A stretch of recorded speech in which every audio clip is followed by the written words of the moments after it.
जय महाराष्ट्र मित्रांनो, मुंबईमधून सगळ्यात मोठी बातमी आता समोर येत आहे। महाराष्ट्राच्या राजकारणातून आलेली सगळ्यात मोठी घडामोड म्हणजे महाराष्ट्र सरकार आता कोसळतंय। मित्रांनो, राज्यातील सरकार अखेर पडणार। महाराष्ट्राची मिनी एप्स्टीन फाईल अखेर होते ओपन। 9 मंत्र्यांच्या नावांची यादी थेट कॅप्टन अशोक खरात यांच्या संबंधित कोण आहेत 9 मंत्री? मित्रांनो, शिवसेना नेते संजय राऊत यांनी अखेर संपूर्ण पाळाच वाचला। राज्याच्या राजकारणामध्ये या मिनी एप्स्टीन फाईलने नेमकं कुणाकुणाला घातलंय, अडकवलंय? मित्रांनो, सविस्तर बातमी जाणून घेऊया। महाराष्ट्राच्या राजकारणातून आलेली सगळ्यात मोठी घडामोड। मित्रांनो, गेली 10 ते 12 वर्ष राज्यामध्ये भारतीय जनता पार्टी आणि महायुतीचं सरकार आहे।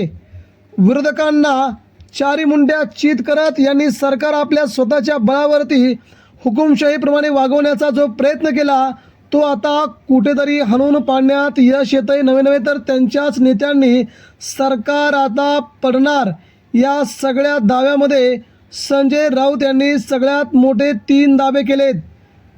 एप्स्टीन फाईल म्हणजे कॅप्टन अशोक खरात याच्याशी संबंधित असलेले 9 मंत्री कोण? त्या 9 मंत्र्यांची नावं जर समोर आली आणि ती नावं मित्रांनो महाराष्ट्र सरकार पाडण्यामध्ये यशस्वी होतील असं सगळ्यात मोठं विधान केलंय।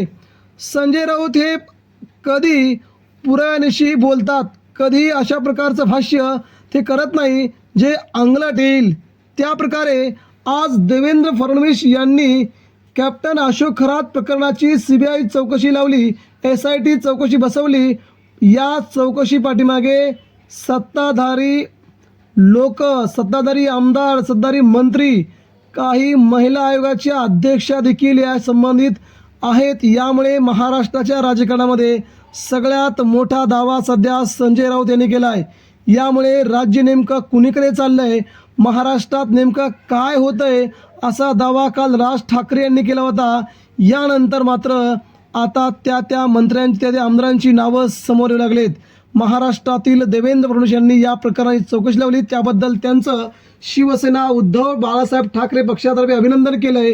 कारण की फडणवीस न घाबरणार आहेत, फडणवीस चौकशी लावतील आणि त्या मंत्र्यांना घरी बसवतील। नेमकं काय घडलं आहे, महाराष्ट्रातील फडणवीसांचं सरकार कोसळेल त्या व्हिडिओमध्ये नेमकं काय आहे?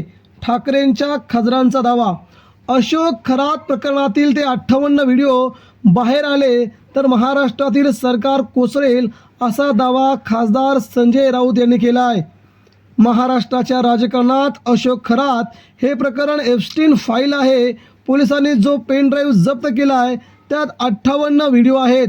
हे व्हिडिओ जर पोलिसांनी बाहेर काढले तर महाराष्ट्रातील सरकार कोसळेल, कारण यामध्ये भाजपचे मोठे नेते आहेत असा धक्कादायक दावा संजय राऊत यांनी केला आहे। संजय राऊत म्हणाले, ज्या प्रकाराचे हे व्हिडिओ आहेत, फोटो आहेत समोर आले त्यावरून हे प्रकरण महाराष्ट्रातील एप्स्टीन फाईल सारखं आहे।